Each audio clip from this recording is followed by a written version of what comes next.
Sobat catur semua, selamat bertemu kembali. Di video kali ini saya akan menampilkan sebuah pertandingan pecatur Indonesia.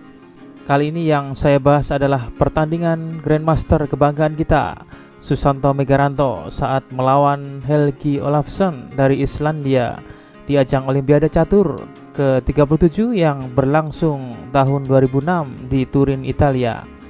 Helgi Olafsson yang merupakan juara Islandia sebanyak 6 kali dihajar dan tak berkutik oleh Grandmaster kita Susanto Megaranto hanya dalam 29 langkah. Sesuai dengan umurnya yang masih muda kala itu, Susanto Megaranto memainkan game dengan semangat menyerang yang super agresif. Bagaimana cara Susanto Megaranto menghajar lawannya? Langsung saja kita ikuti. Santo yang sebagai putih memulai dengan E4. Olafsson merespon E5, Megaranto mengembangkan kudanya, Olafsson juga mengembangkan kudanya. Santo melanjutkan gajah B5, pertahanan Ruy Lopez dibalas A6, masih sesuai dengan langkah teori Ruy Lopez. Setelah gajah mundur, Olafsson melanjutkan kuda F6, mengembangkan kudanya dan juga mengancam pion. Tapi Santo membiarkan dan melakukan pengamanan raja atau rokade. Tentu saja pion ini beracun untuk dimakan karena ada ancaman kuat benteng E1.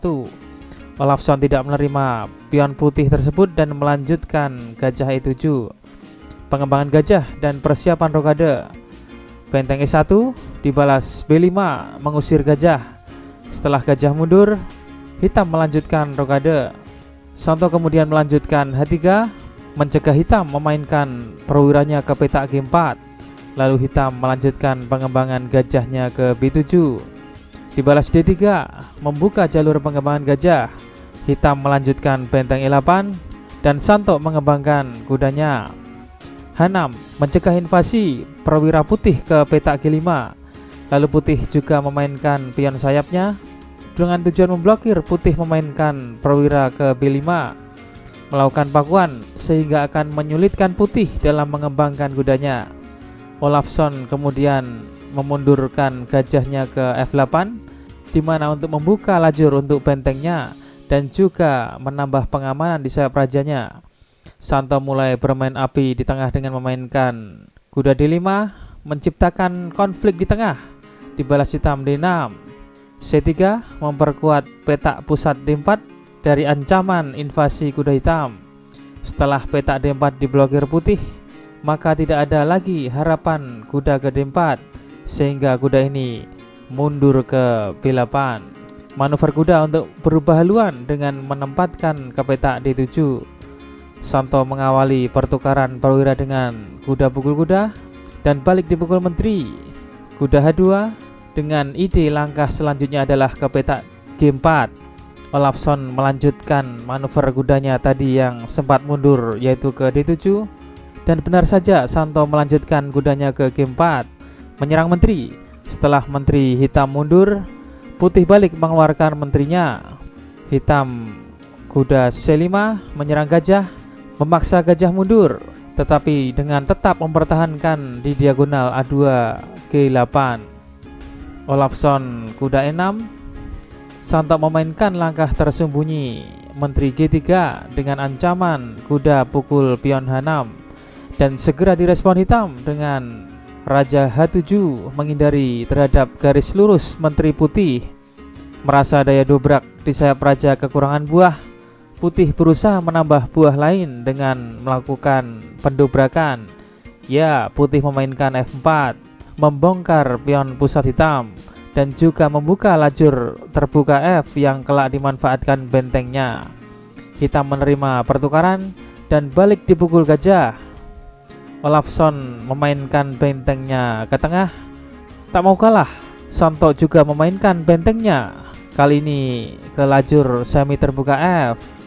Hitam bermain D5, membongkar pion pusat, tapi secara cerdik Santo melakukan pengorbanan kualitas. Ya, gajah makan pion H6. Bagaimana jika hitam memukul gajah ini? Mari kita kalkulasi. Jika G kali H6, maka kuda ke F6 skak, raja H8 dan menteri ke G8 skak mat. Jalan satu-satunya hitam untuk menghindari mat cepat adalah dengan memukul kuda dengan menterinya. Dan di partai aslinya, hitam menjalankan dikali 4 kuda E5 dengan ancaman benteng pukul F7 dan segera diblokir hitam dengan F6. Apa boleh buat, langkah penyelamatan hitam yang malah meninggalkan titik lemah di petak G6. Santo segera memasukkan menterinya ke petak lemah tersebut. Skak, raja mundur, kuda G4. Sekali lagi kuda ini kembali mengancam pukul pion F6 dan memaksa raja bergeser. Gajah pukul kuda dan balik dipukul menteri, dan kuda melakukan pengorbanan kualitas di F6. Ada ancaman mat di H7, karena itulah kuda harus dipukul. Santo melakukan pertukaran gajah dan akhirnya hitam menyerah. Ancaman benteng F4 sangat kuat untuk putih. Apabila dilanjutkan dengan benteng pukul gajah, maka benteng ke F4. Dilanjutkan benteng ke H4, sebuah ancaman mat yang susah dibendung. Dalam posisi ini apabila gajah tidak dipukul tapi memainkan bentengnya ke D7, maka benteng kali F6 mengancam menteri. Apabila menteri menghindar dengan tetap mengawal benteng E8, maka putih merespon benteng A ke F1 dengan ancaman benteng ke F7 yang sangat kuat untuk mengakhiri raja hitam. Demikianlah partai antara Susanto Megaranto saat melawan Helgi Olafsson dari Islandia di ajang Olimpiade Catur ke-37 di Turin, Italia tahun 2006. Semoga menambah wawasan catur kita dan juga menginspirasi dan memberikan semangat ke generasi muda Indonesia. Selanjutnya akan kita tampilkan kunci jawaban problem catur video yang kemarin. Kuncinya adalah benteng ke-8. Apabila gajah ke E2, maka benteng ke D5, raja kali A2, dan benteng ke A5 skak mat. Di sini apabila gajah kali G2, maka menteri kali G2, raja ke B1, dan benteng ke D1 skak mat. Apabila gajah pukul menteri, maka balik dipukul raja, raja hitam ke B1, dan benteng D1 skak mat. Apabila gajah ke C6, maka benteng ke D1 skak mat. Apabila gajah ke E4, maka benteng D1 skak ditutup gajah dan benteng pukul gajah skak mat. Dan akan kita tampilkan problem catur terbaru. Silahkan dianalisa dan kunci jawabannya akan kita tampilkan di video selanjutnya.